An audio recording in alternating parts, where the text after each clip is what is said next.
The first ever images taken from the surface of the far side of the moon have been released following the Chinese National Space Administration's (CNSA) successful landing there. The lander Chang'e 4 and rover Yutu 2 follow from Chang'e 3 and the original Yutu rover that were deployed on the moon's near side in 2013. But if you've been looking closely at the pictures, you could be forgiven for thinking that the far side of the moon is red. That's how it looks on the unprocessed pictures, and it's different from other pictures of the moon, in which it appears gray. So what is going on? Cameras on spacecraft often don't see colors in the same way as the human eye. For example, the red, green and blue components are usually recorded separately.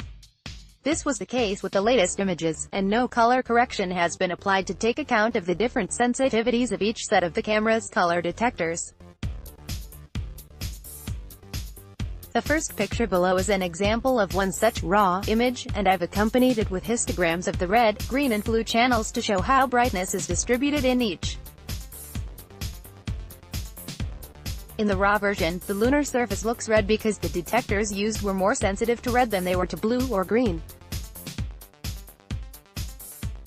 So although in truth the surface is almost equally bright in all three colors, the green and blue detectors have been set up so as to be less sensitive to light than the red detectors. This is why the green and blue histograms do not extend to the bright end of the range of their scale. Chang'e 4 image, showing the Yutu 2 rover. Histograms of the red, green and blue channels are shown on the right. CNSA handout, EPA. It is a simple matter to adjust the image to make it look more reasonable. In the next picture I have merely stretched the green and blue channels to make the bright ends of each histogram coincide more closely. A more realistic view. The same image as before after stretching the green and blue channels. CNSA, EPA. I could have gone further, and given the surface an even bluer cast. In fact, there has been a busy discussion on Twitter about the best approach. There are certainly technically more adept approaches than mine, but all are agreed that the unadjusted color is misleading. Calibrating colors. So how can we be sure of the color on the moon?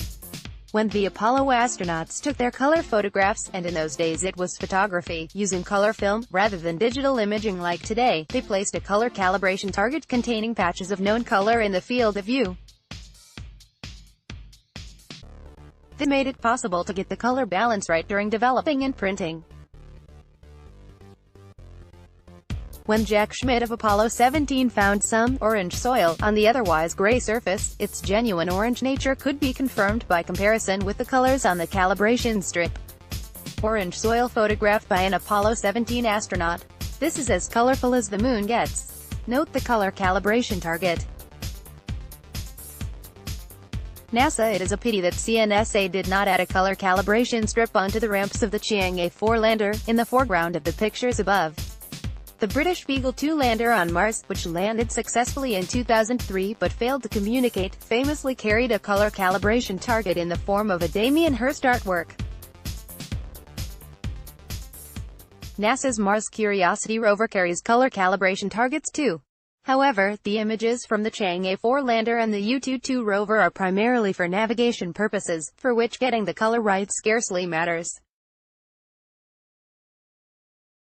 There is some useful science in measuring how well the rocks and minerals on an extraterrestrial surface reflect light of different colors, and the Yutu 2 rover carries a visible and near-infrared spectrometer, designed to do just this so we can learn more about the surface composition. Read more, from Neptune's blue hue to Jupiter's red spot, or the colors of the planets, real? It is already known that the moon's average surface is a slightly reddish version of dark gray, though less red than the planet Mercury and much less red than Mars, whose surface is genuinely red as a result of oxidation of iron minerals, essentially rust. Color perception. Knowing how the moon's surface reflects light of different colors is only one aspect of presenting an image of a lunar landscape so that it looks right. Maybe you recall the dress color illusion that went viral in 2015. This was an image of a dress which some people believed was black and blue while others were confident it was white and gold.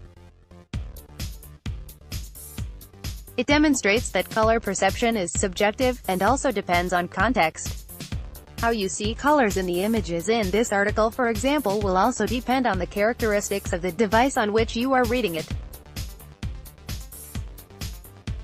However, measurements show that there is very little color variation on the moon, and astronauts who have been there will all tell you that the moon is essentially drab-gray, partly explaining the excitement when a layer of orange soil was spotted.